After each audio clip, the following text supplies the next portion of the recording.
انسانی طبیعت کا ایک تقاضا یہ ہوتا ہے کہ وہ کسی بڑے کی نافرمانی کر بیٹھتا ہے، اور پھر اسے اگر یہ خبر ہو جائے کہ جس بڑے کی میں نے نافرمانی کی ہے وہ میری اس غلطی سے آگاہ ہو گیا ہے، تو یہ سوچ اسے ایک بڑے سخت کرب میں اور درد میں اور تکلیف میں مبتلا کر دیتی ہے کہ اب استاد صاحب کو تو پتہ چل گیا ہے کہ یہ غلطی میں نے کی ہے، والد صاحب تو آگاہ ہو گئے ہیں کہ یہ کوتاہی مجھ سے ہو گئی، فلاں بزرگ تو پوری طور پر شناسائی حاصل کر چکے ہیں کہ میں اس معاملے میں نافرمان ہو گیا ہوں۔ اب انسان ڈرتا ہے، کانپتا ہے۔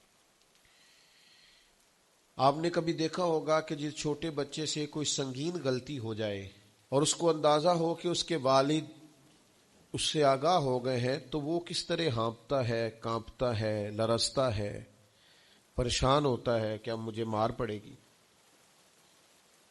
ہم نے یہ دیکھا ہے کہ کلاس رومز کے اندر جو اساتذہ کچھ مزاج کے سخت ہوتے تھے، ان کے طلباء سے اگر کوئی کوتاہی کسی وقت سرزد ہو جاتی تو ان بچوں کا وجود گرمیوں میں بھی اس طرح کانپتا جیسے سردیوں کے ٹھٹھرتے موسم میں کانپتا ہے کہ مجھے اب سزا ملے گی، ان کو تو پتہ چل گیا ہے، میری غلطی نکل آئی ہے۔ یہ تصور انسان کے رونگٹے کھڑے کر دیتا، لیکن اگر وہی استاد یا وہی والد آتے ہی بچے کے سر پہ دست شفقت رکھے اور کہ بیٹا کوئی بات نہیں، چھوٹوں سے غلطیاں ہو ہی جاتی ہیں، آئندہ ایسا کام نہ کرنا، اور اگر اس سے بھی زیادہ وہ تھوڑا سا آگے بڑھے اور اپنی گردن کو جھکا کے اس بچے کے سر پر ایک بوسہ دے ڈالے تو اس بچے کو یوں سکون ہوتا ہے کہ جیسے وہ سمجھتا ہے میں ہر گرداب سے نکل کے ٹھنڈک کی طرف آ گیا ہوں، بلا مثال و بلا تشبیہ۔ میرا رب قرآن مجید میں فرماتا ہے قل یا عبادی الذین اسرفوا علی انفسہم، اے محبوب فرما دو اے میرے بندو جنہوں نے اپنی جانوں پر ظلم کر لیے ہیں، جنہوں نے گناہ کیے ہیں، رب کی نافرمانی کی ہے، اپنی جان کو دوزخ کا معاذ اللہ سزاوار کر لیا ہے، جنہوں نے اپنی جانوں پہ ظلم کیے ہیں، میرے ان بندوں سے فرما دیں کیا؟ لا تقنطوا من رحمت اللہ، ان سے فرما دیں کہ یہ اپنے اللہ کی رحمت سے نا امید نہ ہو۔ یہ تھی معافی، اور وہ جو میں نے کہا نا ذرا گردن جھکائے اور پھر پیشانی بھی چوم لے، بلا مثال و بلا تشبیہ، آگے فرما ان اللہ یغفر الذنوب جمیعا، یہ اس ہونے والی اس موجودہ غلطی کی ہی بات نہیں، بے شک اللہ سب گناہوں کو معاف فرما دے گا۔ تو مالک یہ ایک دفعہ ہی ہوگا، یہ آج ہی رحمت آئی ہے، یہ کسی ایک مخصوص وقت، ایک مخصوص موقع یا کسی مخصوص تاریخ کے لیے ایسا ہے؟ فرمایا نہیں، انہ هو الغفور الرحیم، اللہ ہے ہی بڑا بخشنے والا اور رحمت فرمانے والا۔ یہ اس کریم کا ہمیشہ کا طریقہ ہے کہ وہ غفور بھی ہے اور وہ رحیم بھی ہے، معاف کر دیتا ہے۔ اور ان اللہ یغفر الذنوب جمیعا، بے شک اللہ سب گناہوں کو معاف فرمائے گا۔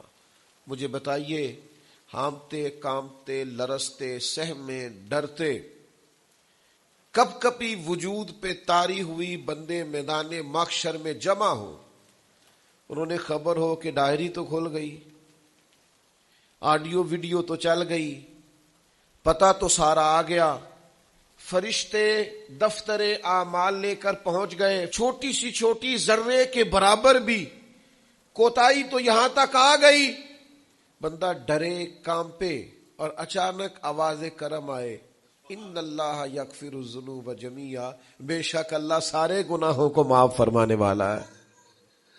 تو کیفیت کیا ہے، انداز کیا ہے اس وقت انسان کے دل کو جو تسلی ہوتی ہے، وہ تسلی کیا؟ ان اللہ یغفر الذنوب جمیعا، بے شک اللہ سب گناہوں کو بخش دیتا ہے۔ دوستو، شدید بے سکون، بے چین، مضطرب، الجھے خیالات سخت بیمار، سخت کمزور، مالی مشکلات کا شکار لوگ، جسمانی بیماریوں سے لڑنے والے لوگ، اور رشتہ داروں اور احباب اور ان کی بے وفائیوں کا شکوہ کرنے والے لوگ، اگر ان ساری تکلیفوں سے نکلنا چاہیں تو حل ایک ہی ہے، ادھر ادھر نہ دیکھیں، اپنے رب کی رحمت کی طرف دیکھیں، اپنے کریم مالک کے کرم پر توجہ کریں، اور یہ ذہن بنائیں کہ کتنا بھی بیمار ہو، جب رب شفا دینا چاہے کوئی کتنا. اور پھر حضور نے ایک بات ارشاد کی، کچھ باتیں ایسی ہیں جن کو بیان کرتے ہوئے نا گہرائیاں ساری ختم ہو جاتی ہیں کہ اس سے زیادہ گہری بات کیا ہو سکتی، رانائیاں اور رنگ سارے مان پڑ جاتے ہیں کہ اب اس میں جلوے اور کتنے بھرے جا سکتے تھے. ساری انسان کی سوچیں اور وسعتیں اچانک سمٹنے لگتی ہے کہ یار اتنی بڑی بات. یہ ذرا انداز دیکھیے حضور کا بیان کرنے کا. نبی پاک علیہ السلام فرماتے ہیں جب قیامت والے دن اللہ ان لوگوں کو اجر عطا کرے گا نا جن پر دنیا میں مشکلات آتی رہی، تو فرمایا وہ لوگ سوچیں گے کہ یہ تو مشکلات تھوڑی تھی، کاش کبھی زیادہ آ جاتی نا، کاش ہمارے وجود کینچیوں سے کاٹ دیے جاتے. وہ لوگ سوچیں گے، اور وہ بھی سوچیں گے جن پر مشکلات نہیں آئی تھی کہ کاش کبھی ہم بھی اس چکی سے پس کے آتے نا. اس سے زیادہ بھی کوئی اجر ہو سکتا ہے کہ رب کہتا ہے ان اللہ مع الصابرین، جو مصیبت پہ صبر کر دے اللہ اس کے ساتھ ہے. معیت الہی اس شخص کو نصیب ہو رہی.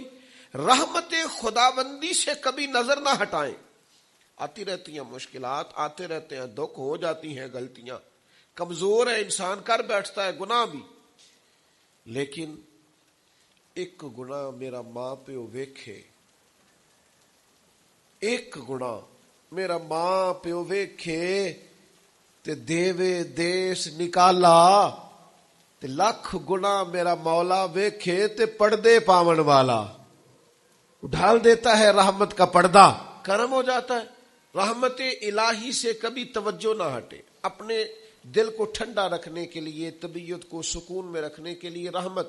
حضور علیہ السلام فرماتے ہیں بندے سے غلطی ہو جاتی ہے، پھر وہ اللہ کی بارگاہ میں توبہ کرتا ہے تو رب فرشتوں سے فرماتا ہے میرے بندے کو پتا ہے کہ میرے علاوہ معاف کرنے والا کوئی نہیں. تو دیکھو نا وہ آ گیا ہے. تو فرشتے اپنے مالک کی بات کی طرف متوجہ ہوتے ہیں تو رب فرماتا ہے گواہ ہو جاؤ میں نے اسے معاف کر دیا ہے. حضور فرماتے ہیں اس بندے سے پھر غلطی ہو جاتی ہے، وہ پھر عرض کرتا ہے مالک بھول گیا تھا، غلطی ہو گئی، خطا ہو گئی، گناہ ہو گیا. تو اللہ فرماتا دیکھا نا میرے بندے کو پتا ہے میرے سوا معاف کرنے والا کوئی نہیں، تو جاؤ گواہ ہو جاؤ میں نے معاف کر دیا ہے. حضور فرماتے تیسری بار پھر غلطی ہو جاتی ہے، یہ پھر آ جاتا ہے. تسی تے میں دسو خاں جڑا 3 واری آوے او دا علاج کی ہے؟ اسی کہنے ہیں تو باز آونا، کہنے ہیں کہ نہیں، تو نے ٹھیک ہونا، تو نہیں ٹھیک ہو سکتا، تو نے نہیں باز آنا، تیرا علاج اب جا، اب دوڑ جا، تیرا کوئی حل نہیں. حضور فرماتے 6 بار آ گیا، تیسری بار آ کے کہتا اللہ معاف کر دے، تو اللہ کہتا ہے پتہ نا میرے بندے کو میرے علاوہ معاف کرنے والا کوئی نہیں، گواہ ہو جاؤ میں نے اسے معاف کر دیا. گویا وہ جب جب آتا رہتا ہے رب تب تب اسے معاف فرماتا رہتا ہے. رحمت داد دریا الہی. یہ درویشوں نے جو باتیں کی ہیں بڑی سوچ سمجھ کے کی. رحمت داد دریا الہی ہر دم، رحمت دا دریا الہی ہر دم وگدا ہے. میں نے اگلا شعر نہیں پڑھنا، اتنا ہی میں ایک مصرے پہ بات کرنی ہے صرف. رحمت دا دریا الہی، اگلا مصرا نہیں کہنا. اس کا معنی کیا ہے سمجھو. درویش کہتے ہیں ایسا نہیں ہوتا کہ کبھی کبھی رحمت ملتی ہے، ہر دم وگدا ہے تیرا. رحمت دا دریا الہی ہر دم، ہر دم دم دم ہر دم وگدا تیرا. بس جے وچوں ایک قطرہ بخشے نا مینوں بھی تے کام بن جاندا ہی. دم دم، ہر دم سے بندے کو اللہ کی رحمت ملتی ہے، ہر وقت کرم ہوتا ہے، ہر وقت.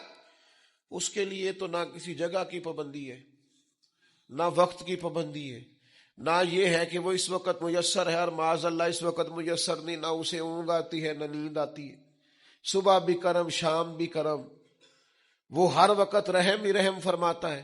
اور حضور فرماتے ہیں جب اس نے مخلوق بنائی تھی نا،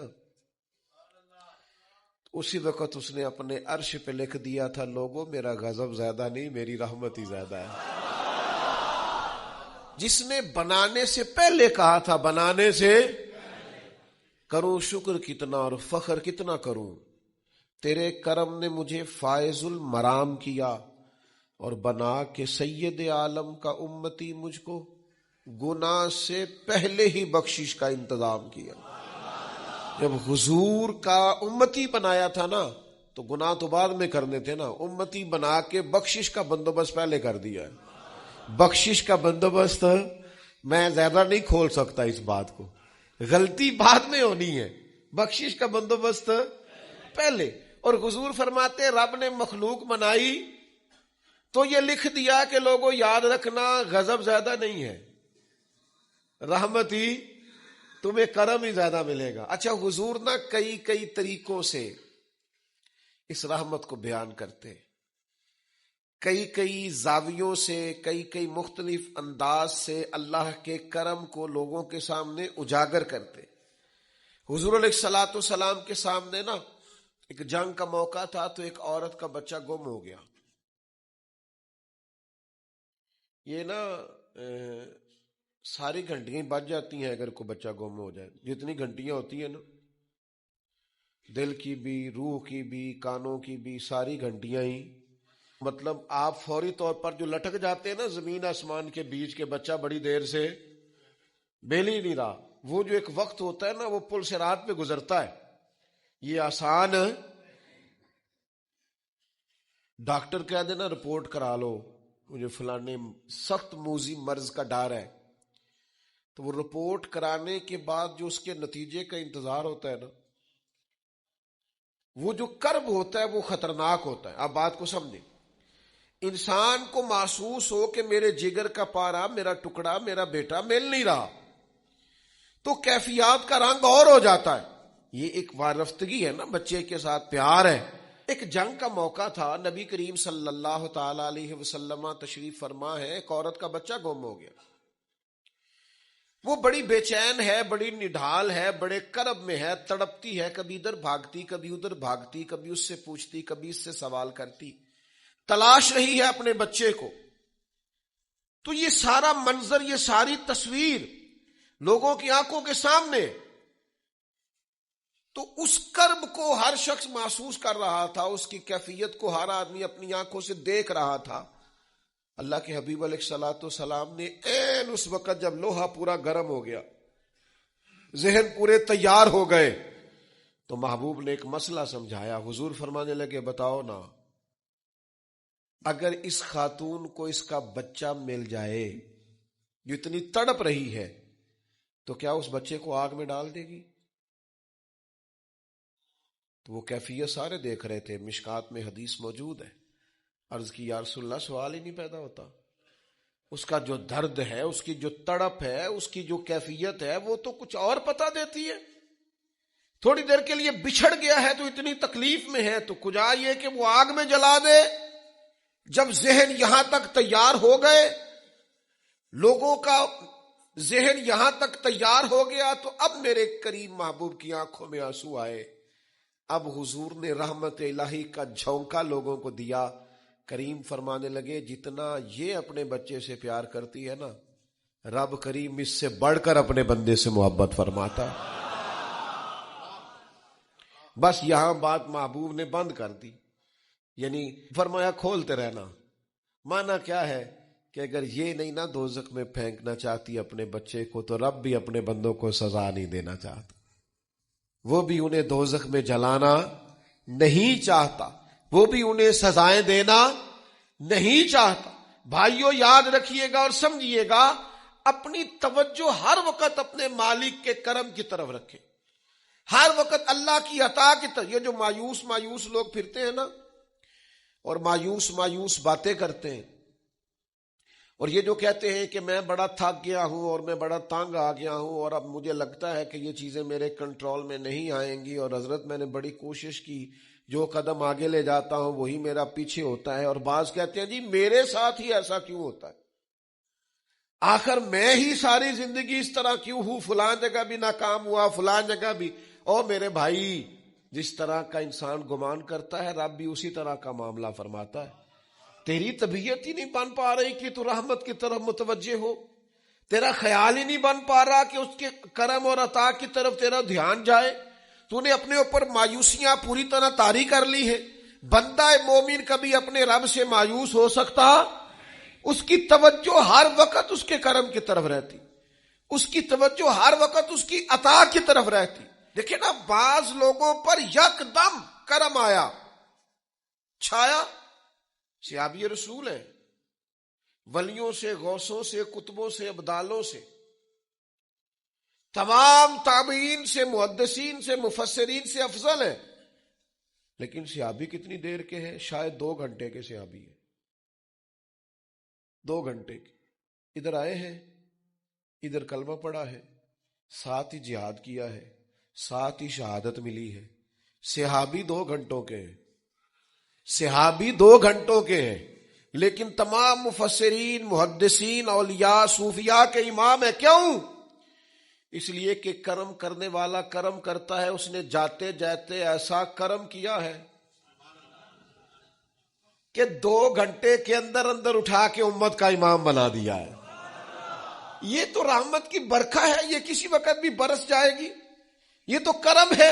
دیکھیں نا، ان لفظوں کا ذرا حسن دیکھیں۔ نبی کریم علیہ السلام فرماتے ہیں بندہ ساری زندگی جہنمیوں والے کام کرتا ہے، دوزخیوں والے کام کرتا ہے، سزا والے کام کرتا ہے، لیکن جاتے جاتے نا کوئی ایسا جملہ بول دیتا ہے آخر میں کہ اس کی ایک بات کی وجہ سے نا اللہ اس کے لیے جنت کا فیصلہ فرما دیتا ہے۔